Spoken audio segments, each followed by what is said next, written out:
somewhere beneath the sun-baked earth of a quiet Egyptian village, just 20 kilometers south of Cairo. The ground has been keeping a secret for over 2,500 years. That secret has a name, and that name is carved in stone. In February of 2026, a joint Egyptian-Chinese archaeological mission working at a site known as Tel Aziz, in the area of Mit Rahina, in Egypt's Giza Governorate, made a remarkable announcement.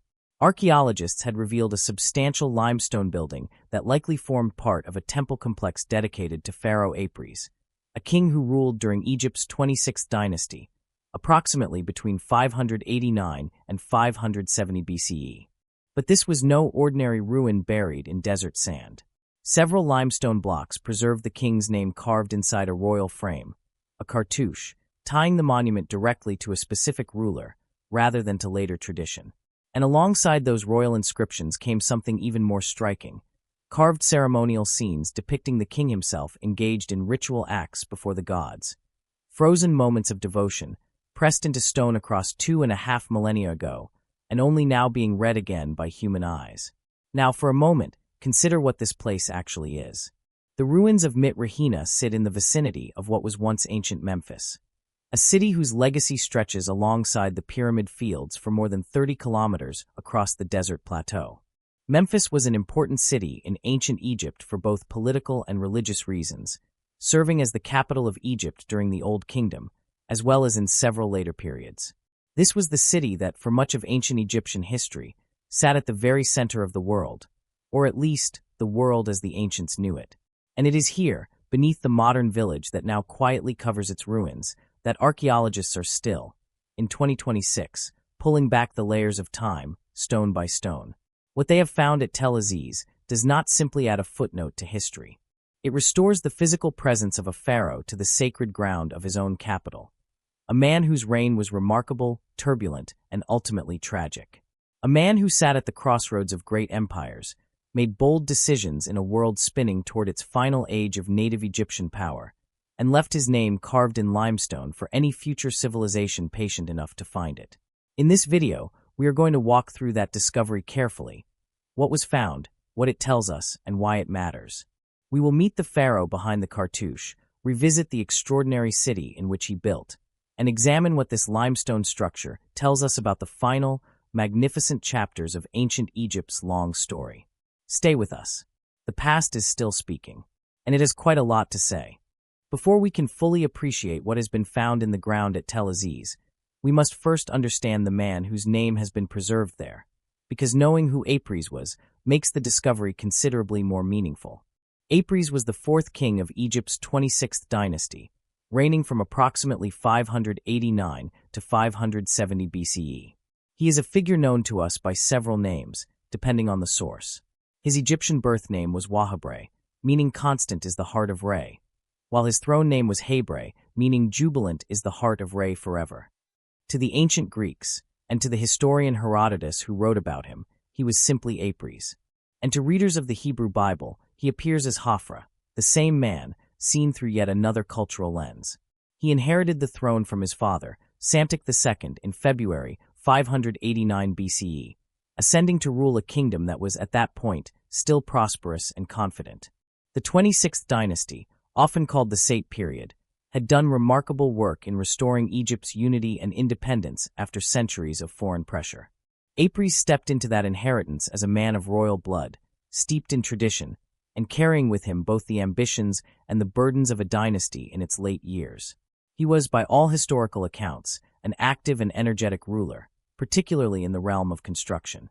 He invested heavily in monumental building projects, including temple expansions and restorations, reinforcing traditional religious institutions across Egypt. He built in locations such as the temples at Athribis, the Bahariya oasis at Memphis, and at Sais, the dynastic capital of his line. These were not casual acts of vanity. For an Egyptian pharaoh, building temples was an act of cosmic duty, a demonstration that the king maintained the divine order, sustained the gods, and earned his place as the earthly embodiment of royal authority.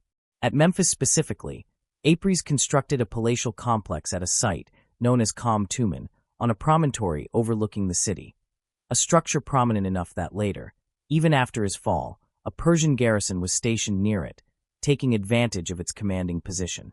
Yet for all his building ambitions, the reign of Apries was also one shaped by increasingly turbulent decisions on the world stage. In the West, when the indigenous Libyan population appealed to Apries for help against expanding Greek settlers from Cyrene, he launched a military expedition and was decisively defeated at the Battle of Irasa. The returning army, humiliated and bitter, turned on itself. Civil war broke out between the native Egyptian troops and the foreign mercenaries under Apries' command. When Apries sent his general, Amasis, to suppress the rebellion, the native troops instead proclaimed Amasis their new pharaoh, and Amasis accepted. Apries fled Egypt, sought refuge abroad, and later returned in 567 BCE with the aid of a Babylonian army in an attempt to reclaim his throne.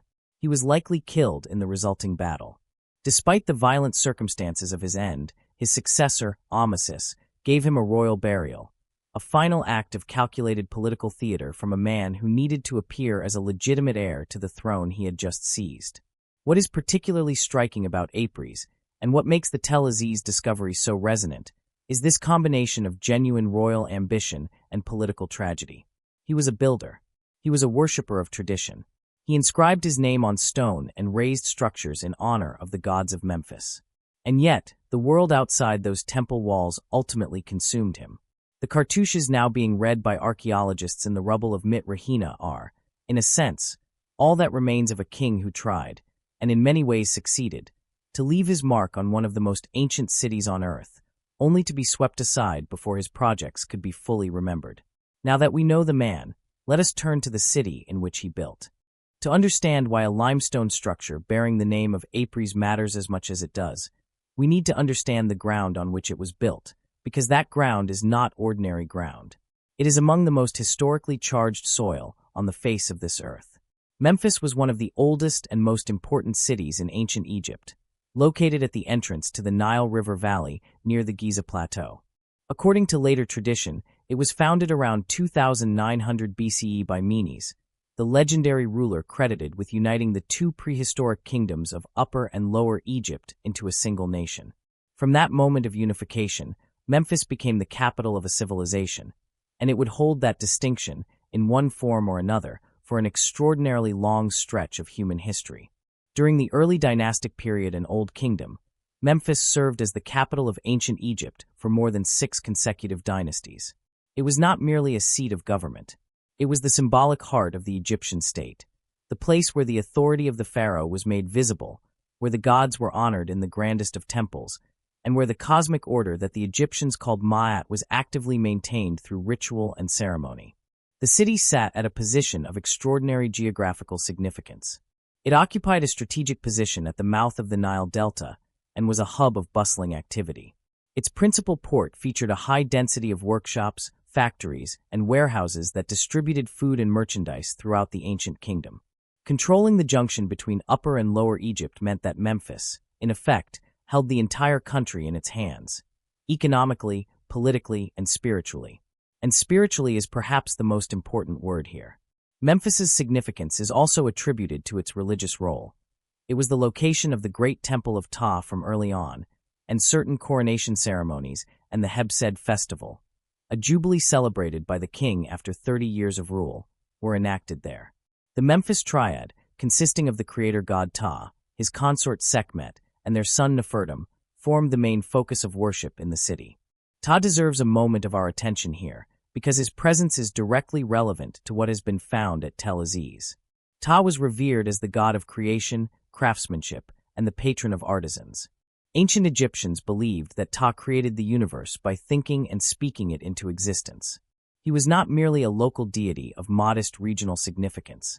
He was one of the foundational gods of the Egyptian theological system, a figure whose temple in Memphis served as the physical anchor of royal legitimacy.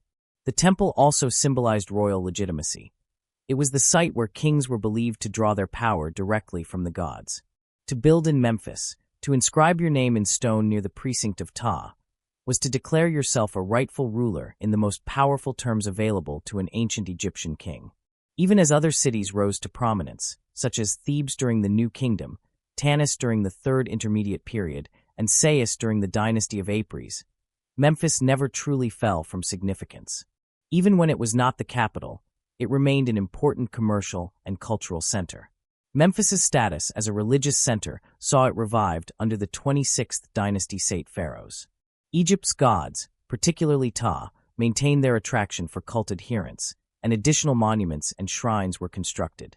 So when Apries chose to build at Memphis, when he ordered the carving of his cartouche onto limestone blocks at the site of Tel Aziz, he was doing something deliberate and calculated. He was inserting himself into a tradition stretching back nearly 2,500 years before his own time. He was saying in stone that he belonged here, that he was the legitimate heir to everything Memphis represented. By the time of the Arab invasion in the 7th century CE, the city was in ruins. Its temples, buildings, shrines, and walls were dismantled and used to build the city of Fustat, the first capital of Muslim Egypt, as well as the later city of Cairo. The greatest city in the ancient world was, in the end, repurposed, quarried for stones to build the foundations of a new era. In the present day, nothing is left of the city of Memphis but stumps of pillars, foundations, the remains of walls, broken statues, and stray pieces of columns near the village of Mit Rahina. And yet, even now, beneath that quiet modern village, the stones speak. Which brings us to what those excavating the Tel Aziz site have actually found. On the 19th of February, 2026, Egypt's Ministry of Tourism and Antiquities made a formal announcement that had been building quietly through weeks of careful excavation work at a site called Tel Aziz, located in the eastern part of the Mit Rahina area in Giza Governorate, the same ground that was once the beating heart of ancient Memphis. The mission responsible for the find was a joint Egyptian-Chinese archaeological team, brought together through a collaboration between Egypt's Supreme Council of Antiquities, Peking University, and the Shandong Institute of Cultural Relics and Archaeology. It is worth pausing on that detail for a moment, because it speaks to something important about the state of archaeology today. The secrets of one of Africa's greatest ancient civilizations are increasingly being revealed through international partnerships, combining the institutional knowledge of Egyptian scholars with the resources and technical expertise of research teams from across the world. This was not a solo national effort. It was, in a very real sense, a global endeavor in service of shared human history. The excavation at Tel Aziz was not entirely new ground. Parts of Apries temple complex had been encountered in earlier excavation seasons at the same site. But what this latest campaign brought to light was a substantial limestone structure, characterized by tightly set walls and carefully laid blocks, that connected directly to those previously uncovered sections, extending the known footprint of the complex and confirming that the southern sector of Tel Aziz sits at what preliminary studies are now suggesting was the very urban core of ancient Memphis during the late period. What was actually pulled from the earth is worth describing carefully, because each category of find carries its own layer of meaning. The most prominent among the physical discoveries was the limestone building itself, a structure whose architectural layout, once fully documented, is expected to clarify the broader organization of the temple complex and how its various sections related to one another. The walls are substantial. The blocks are large. This was not a modest shrine or a peripheral annex.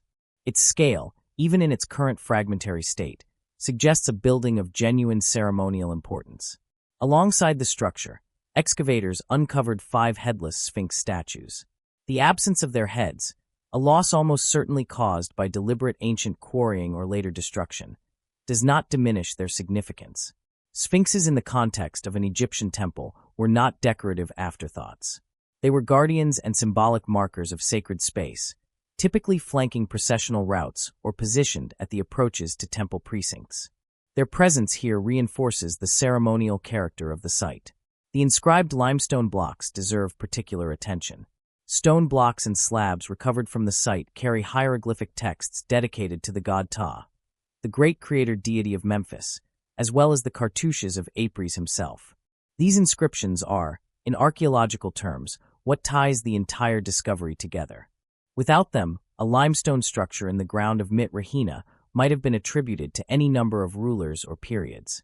With them, the building acquires a specific identity, a specific author, and a specific moment in time.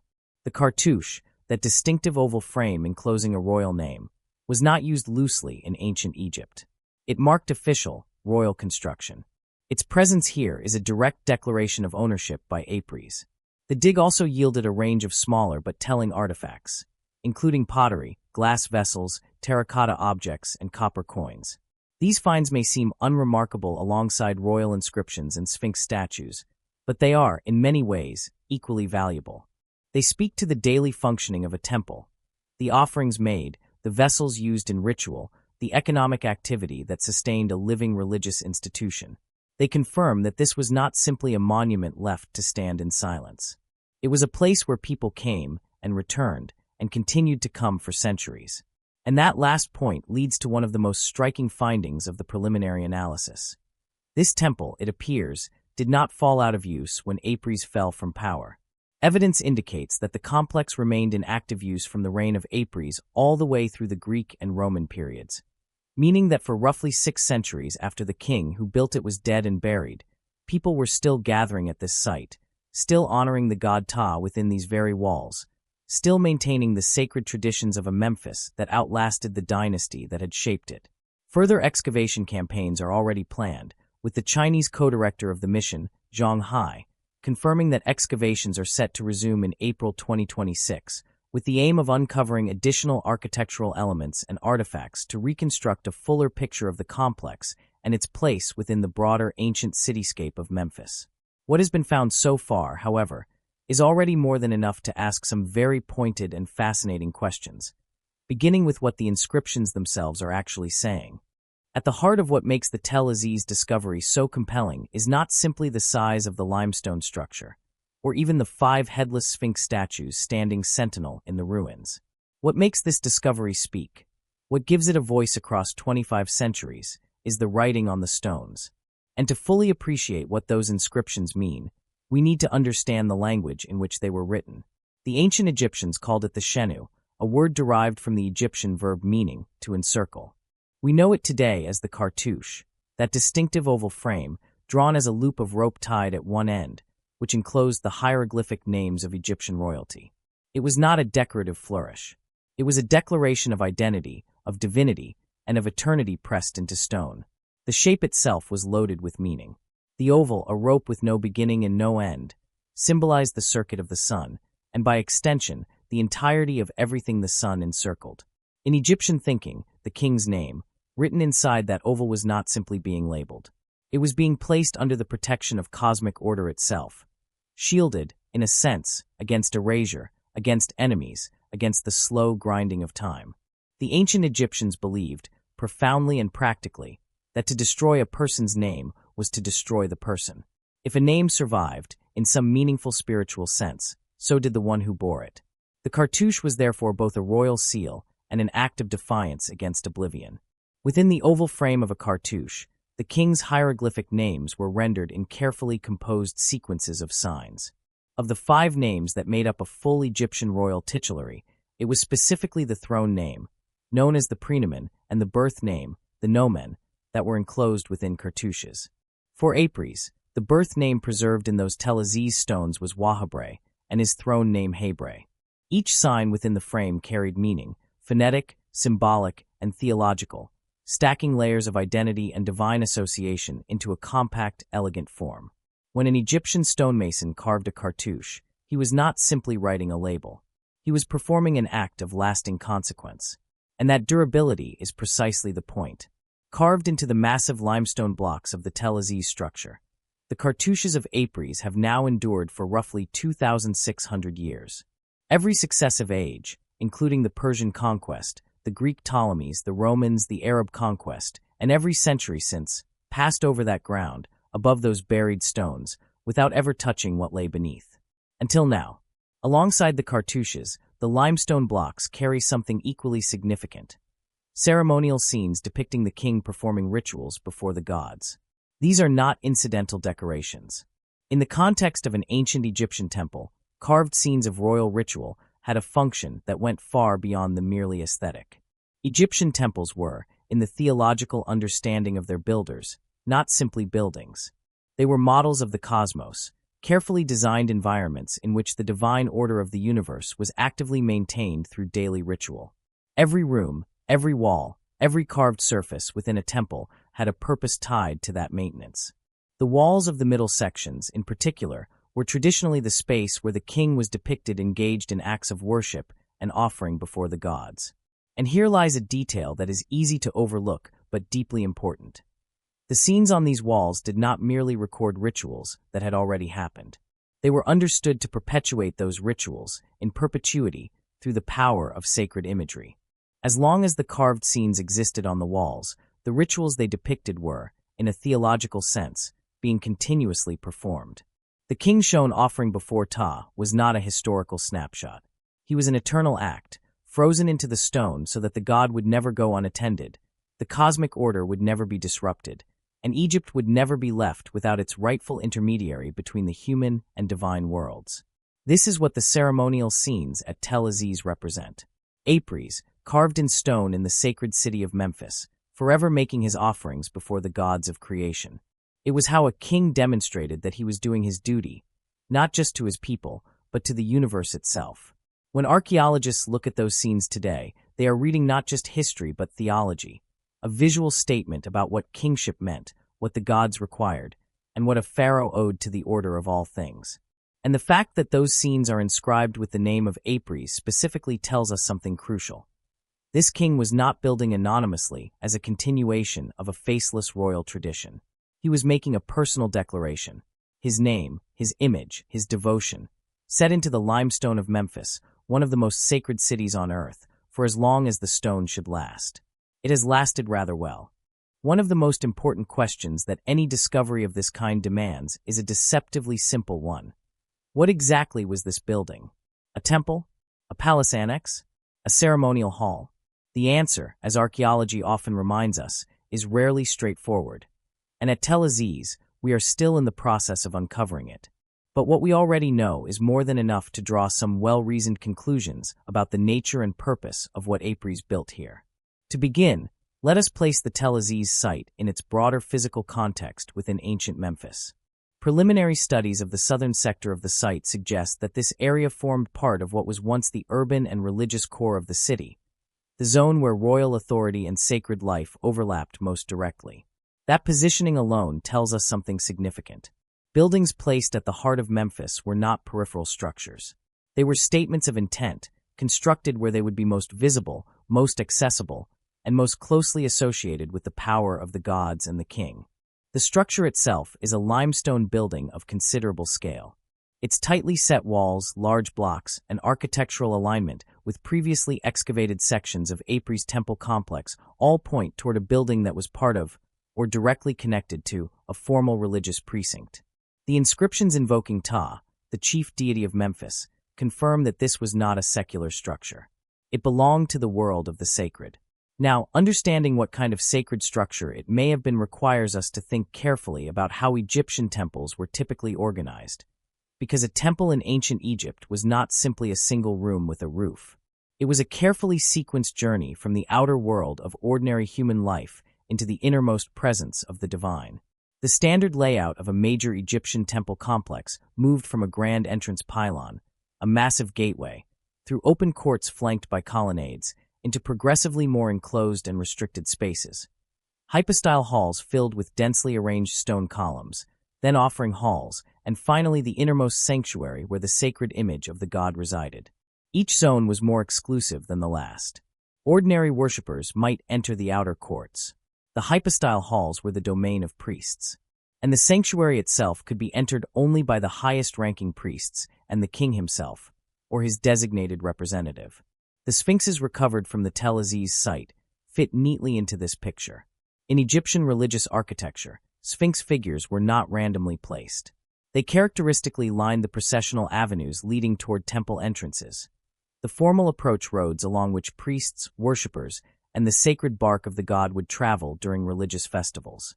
Their presence at this site suggests that what has been uncovered may include portions of such a processional route, or at the very least a ceremonially significant threshold area. 5 sphinxes have been found so far. The full avenue, if one existed, likely extended far beyond the area currently excavated. The scale of the limestone walls, the character of the inscribed blocks, and the location of the structure within the known footprint of Apries' Memphis activities all point toward this being a component of a larger temple precinct, likely associated with the cult of Ptah, whose hieroglyphic invocations appear directly on the recovered stone fragments. This is consistent with what history already tells us about Apries' building programs in Memphis. He is known to have constructed in the vicinity of Ptah's Great Temple, and the discovery at Tel Aziz appears to be giving physical form to that historical record in a way that has not been possible until now. It is also worth considering something that the 26th Dynasty Sate kings were particularly deliberate about: the conscious revival and imitation of earlier Egyptian artistic and architectural traditions. These rulers, Apries among them, were deeply aware of Egypt's long history, and they actively drew on the aesthetic vocabulary of earlier, more glorious periods to legitimize their own reign. Their buildings reference styles from the Old and Middle Kingdoms. Their art evoked the craftsmanship of earlier golden ages. In this context, Apries building a temple precinct in Memphis was not simply an act of practical religious patronage. It was a deliberate cultural statement, positioning himself within a tradition stretching back to the very foundation of Egyptian civilization. We should also note that beyond the temple, Apries had another major presence in Memphis. His palatial complex at Kham Tumen, a raised mud brick platform on a promontory overlooking the city, a structure so prominent that it later served as a military stronghold under successive rulers. That complex is physically distinct from the Tel Aziz site, suggesting that what we have at Tel Aziz is specifically the religious dimension of Apries' Memphis legacy. Until the full footprint of the Tel Aziz structure is mapped through future excavation seasons, a definitive verdict on its precise architectural identity must remain provisional. But provisionally, and on the basis of everything currently known, this appears to be a substantial component of a formal temple precinct, built by Apries, dedicated in honor of Ptah, positioned at the religious heart of ancient Memphis, and constructed with the care, the scale, and the theological intention befitting a king who understood exactly what it meant to build in this city. At this point in our journey through the Tel Aziz discovery, it is worth stepping back from the immediate details of the find and asking the broader question that every significant archaeological announcement demands. Why does this matter? What does a limestone structure, 5 sphinxes, and a set of inscribed blocks in the southern suburbs of modern Cairo actually tell us about the ancient world, and about ourselves as inheritors of that world's long, complicated story? The answer, it turns out, operates on several levels simultaneously. The first and perhaps most immediate level is archaeological. The 26th dynasty, the Sate period, is one of the most poorly physically documented chapters of Egyptian history, despite being historically rich. The reason for this is largely geological and geographical. The Sate pharaohs built primarily in the Nile Delta, a low-lying, waterlogged environment where mud brick dissolves, stone gets quarried away, and the relentless cycles of flooding and human settlement have erased millennia of construction almost without trace. What the historian Herodotus described visiting in the 5th century BCE, including the grand temples of Sais, the splendid religious complexes of the Delta cities, has largely vanished from the earth. We know from texts that these buildings existed. We can rarely point to the stones.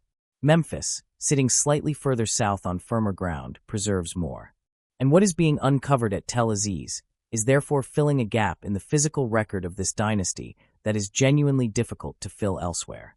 Each inscribed block, each wall line, each architectural fragment recovered from this site is adding physical substance to a period that has for too long been known primarily through written sources and the accounts of ancient visitors rather than through the evidence of its own surviving monuments.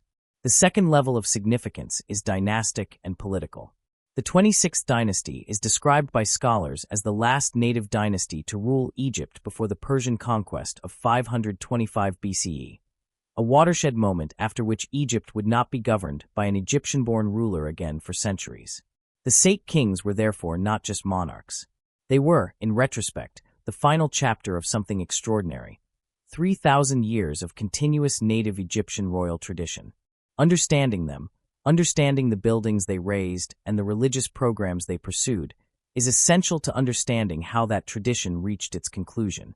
The Tel Aziz structure speaks directly to that effort. The conscious decision by Apries to build in Memphis, to inscribe his name alongside invocations of Ptah, the most ancient of the great creator gods, was not accidental. It was a deliberate act of cultural rootedness. At a time when foreign influences were pressing in from every direction, when Greek mercenaries filled the Egyptian army and Babylonian diplomats negotiated at the Egyptian court, Apries planted his name in the sacred soil of the oldest capital on earth and declared, through stone, that he stood within the unbroken lineage of Egyptian kingship stretching back to Menes, to the builders of the Great Pyramids, to the very foundations of the civilization itself. The third level of significance is chronological. The evidence that the Tel Aziz complex remained in active use from the reign of Apries all the way through the Greek and Roman periods, spanning roughly 6 centuries of continuous religious activity, tells us something profound about the resilience and persistence of Egyptian religious tradition. Empires came and went. Persia conquered Egypt in 525 BCE. Alexander the Great arrived in 332 BCE. The Romans absorbed it into their empire in 30 BCE. And yet, through all of those political upheavals, people were still coming to this site in Memphis, still honoring Ptah within these walls, still maintaining the ritual continuity that the pharaohs of the 26th dynasty had established here. The Temple of Apries outlasted Apries. It outlasted his dynasty. It outlasted native Egyptian rule entirely. That is a remarkable testimony to the enduring power of the sacred traditions this building was built to serve. The fourth level of significance is methodological, and this one matters for the future as much as the present. The Tel Aziz discovery was made possible by an international collaboration between Egyptian and Chinese archaeologists. This partnership model, increasingly common in Egyptian archaeology, is expanding the global community of scholars engaged in the study of Egypt's past and bringing new technical resources and perspectives to bear on sites that might otherwise wait decades longer for systematic investigation. The planned resumption of excavations in April 2026 suggests that what has been found so far is understood, by those closest to the work, to be the beginning of something larger. There is more beneath the ground. There will be more to report. And finally, there is a significance that resists academic categorization but is no less real for that. In the quiet fields of Mit Rahina, beneath a village that most of the world has never heard of, the ground still holds the physical traces of human beings who lived, worked, worshipped, and built with extraordinary care and ambition 26 centuries ago. A king who carved his name in stone because he understood that names matter. Priests who maintained rituals because they believed that the cosmic order depended on their faithfulness. Craftsmen who cut limestone with tools of copper and bronze to raise walls that, despite everything, are still here. That the earth has kept these things, and that patient human hands are now returning them to the light. There is something in that worth pausing over. We began this journey 20 kilometers south of Cairo, standing figuratively over a quiet patch of Egyptian earth that has been quietly holding its secrets for 2,500 years. We have now walked through those secrets carefully, including the man who built here, the city in which he built, the stones his craftsmen carved, and the meaning those stones continue to carry into our own time. Let us bring it all together. Pharaoh Apries was a king of genuine ambition and deep religious conviction, ruling at one of the most consequential moments in Egyptian history. That is, the final centuries of native rule, when the civilization that had produced the pyramids, the temples of Karnak, and the golden mask of Tutankhamun was approaching the last pages of its own long story. He built in Memphis not out of vanity but out of purpose, because Memphis was where Egyptian kings had always demonstrated their legitimacy, where Ptah had always received his due, and where the connection between the human world and the divine order of the cosmos was most visibly maintained. The limestone structure at Tel Aziz is the physical record of that purpose. Its walls, its sphinxes, its inscribed blocks bearing the cartouches of a king who died violently in battle over 26 centuries ago. These are not relics of a dead world. They are the surviving evidence of a living tradition, one that continued to draw worshippers and priests through Persian rule, through Greek rule, through Roman rule, for 600 years after Apries himself was gone. The tradition he embedded in these stones proved more durable than the political world that produced him. What strikes most deeply about a discovery like this is what it says about the relationship between human beings and time. We build. We inscribe our names. We dedicate our works to something larger than ourselves, to gods, to posterity, to the hope that what we have made will outlast the moment of its making. Apries did exactly that in the ancient city of Memphis, on the banks of the Nile, in the waning years of the civilization his ancestors had spent 3,000 years constructing. And because he did, because his craftsmen cut carefully, because the limestone held, because the earth covered and preserved what the centuries could not entirely destroy. We can stand here today, in 2026, and read his name. The past is still speaking. It is speaking from beneath the fields of Mit Rahina. It is speaking in the language of stone and hieroglyph, of sphinx and cartouche, of ceremonial scenes carved by hands that turned to dust long before our own civilization was born. And as long as there are archaeologists patient enough to listen, and as long as there are people curious enough to ask what they have found, that conversation between the ancient world and our own will continue. There will be more seasons of excavation at Tel Aziz. There will be more blocks lifted, more inscriptions read, and more architectural details mapped. The full story of what Apries built here is not yet fully told. But what has already emerged from the ground is extraordinary enough. We will be watching, and we will bring you the story as it continues to unfold. If this journey through ancient Memphis has left you wanting more, if the world of the pharaohs, the mysteries of the ancient Near East, and the discoveries being made right now beneath our feet are the kind of stories that stop you in your tracks, then Ancient Odyssey is where you belong. Subscribe to the channel and join a growing community of people who believe that the ancient world is not behind us. It is all around us, waiting to be found. The past is still speaking. Make sure you are here to hear it.